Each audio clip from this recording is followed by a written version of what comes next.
Good morning, all. Today we will be discussing about the second module, that is advertising.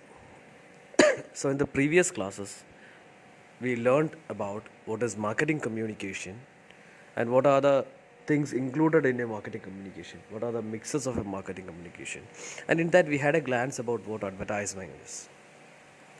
And in this module, we are going to see in detail what advertising is. So, advertising is defined as any paid form of non personal communication of ideas, facts by an identified sponsor. Now, ഈ ഒരു ഡെഫിനിഷനെ നമുക്ക് മൂന്നായിട്ട് divide ചെയ്യാം. Advertisement is any paid form of non-personal communication. So here, for an advertisement, the advertiser is paying money. It is a paid form of communication. So എനിക്കൊരു product ഉണ്ടെങ്കിൽ ആ പ്രോഡക്റ്റിനെ നാട്ടുകാരിലേക്ക് അല്ലെങ്കിൽ ജനങ്ങളിലേക്ക് എത്തിക്കണമെങ്കിൽ അല്ലെങ്കിൽ വ്യൂവേഴ്സിലേക്ക് എത്തിക്കണമെങ്കിൽ I need to pay money for that. So it is called as a paid form of communication. And how this communication occurs? It is a non personal communication. ആരോടും നേരിട്ട് എന്ന് നമ്മൾ പറയുന്നില്ല. Instead it is communicated in a non-personal way. It is communicated through mass medias, television, radio, internet. Mass മീഡിയാസിലൂടെ നമ്മളുടെ targeted കസ്റ്റമേഴ്സിലേക്കും ചെല്ലുന്നുണ്ട്, അല്ലാത്ത ഗ്രൂപ്പിലേക്കും ചെല്ലുന്നുണ്ട്. It is a form of non personal communication. ആരെയും ഫോക്കസ് ചെയ്തല്ല നമ്മൾ ചെയ്യുന്നത്.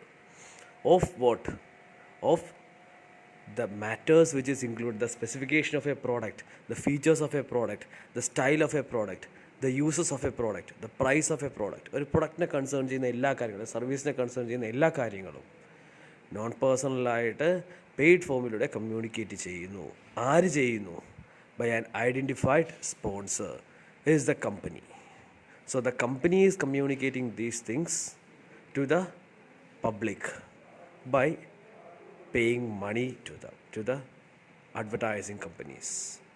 This is basically called as advertisement. So advertisement is any paid form of non-personal communication of facts, figures, or the specifications of a product by an identified sponsor.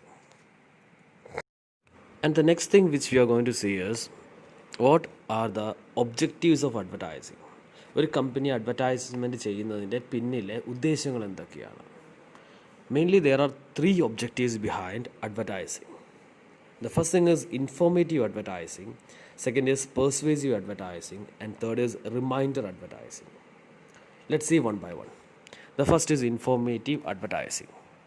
So informative advertising is nothing but the advertisements which are created to inform the customers or the targeted customers regarding a particular product or the features of a product or the discount which is provided or the price which is provided or the promotion measure which is taken by the product or the company. So ഒരു പുതിയതായിട്ടൊരു product introduce ചെയ്യുന്നു. ആ പ്രൊഡക്റ്റിനെ കുറിച്ച് കസ്റ്റമേഴ്സിനെ അറിയിക്കാൻ വേണ്ടി V create an advertisement. ഒരു promotion നമ്മൾ create ചെയ്യുന്നു. ആ പ്രൊമോഷനെ കുറിച്ച് കസ്റ്റമേഴ്സിനെ അറിയിക്കാൻ വേണ്ടി വി ക്രിയേറ്റ് ആൻ അഡ്വർടൈസ്മെൻറ്റ്. ഒരു പുതിയ ഫീച്ചർ നമ്മൾ പ്രൊഡക്റ്റിലേക്ക് ആഡ് ചെയ്യുന്നു, അത് കസ്റ്റമേഴ്സിനെ അറിയിക്കാൻ we create an advertisements. Those advertisements are called as informative advertisements. That is, those advertisements which are focused to inform the customer something. Second is persuasive advertisement. You know what persuasion is. കീഴടക്കുക. അതായത് ആ advertisement കണ്ടാൽ we should feel like purchasing that product. ചോക്ലേറ്റ്സിൻ്റെ advertisement നിങ്ങൾ കാണാറുണ്ട്. ചോക്ലേറ്റിൻ്റെ advertisement കാണുമ്പോൾ we feel like buying that, we feel like enjoying that. So ഒരു വ്യൂവറിനെ കീഴടക്കാൻ വേണ്ടി, അവരെ പ്രൊഡക്റ്റിലേക്ക് അടുപ്പിക്കാൻ വേണ്ടി, അവരെ കൊണ്ട് പ്രൊഡക്റ്റ് പർച്ചേസ് ചെയ്യിക്കാൻ വേണ്ടി ക്രിയേറ്റ് ചെയ്യുന്ന അഡ്വർടൈസ്മെൻറ്റാണ് we call it as persuasive advertisements. That is, those advertisements which are focused to persuade a particular viewer. And third is reminder advertisement. This advertisement is done by those companies which already has a good sale in the market, and when their sale goes down, they create a reminder advertisements. When the competition is high, they create a reminder advertisement to remind the customer that we exist in this market, we are still there in this market. And the customers remind ചെയ്യാൻ വേണ്ടി create ചെയ്യുന്ന അഡ്വർടൈസ്മെൻറ്റ്സിനെ we call it as reminder advertisements. So basically there are three objectives behind advertising, that is, inform a customer, persuade a customer, and remind a customer. The next thing which we are going to see is something which is very clear, that is, when we can call an advertisement as a good advertisement, or what are the characteristics a good advertisement should possess. The first and foremost thing is, an advertisement, to be called as a good advertisement, it should create an interest in the mind of the audience. That is, once I saw this advertisement, it should create an interest in my mind to purchase that product or to see that advertisement once again. That is generating of interest in the mind of customers. Second is, the audience or the viewers should be able to interpret the message which is communicated in an advertisement in the right manner. So നമ്മൾ അഡ്വർടൈസ്മെൻറ്റിലൂടെ communicate ചെയ്യാൻ ഉദ്ദേശിച്ച കാര്യം എന്താണ്, അത് കൃത്യമായിട്ട് വ്യൂവേഴ്സിലേക്ക് എത്തുന്നുണ്ടെങ്കിൽ we can call that advertisement as a good advertisement. And the last thing is probably the basic objective of an advertisement. It should influence the audience.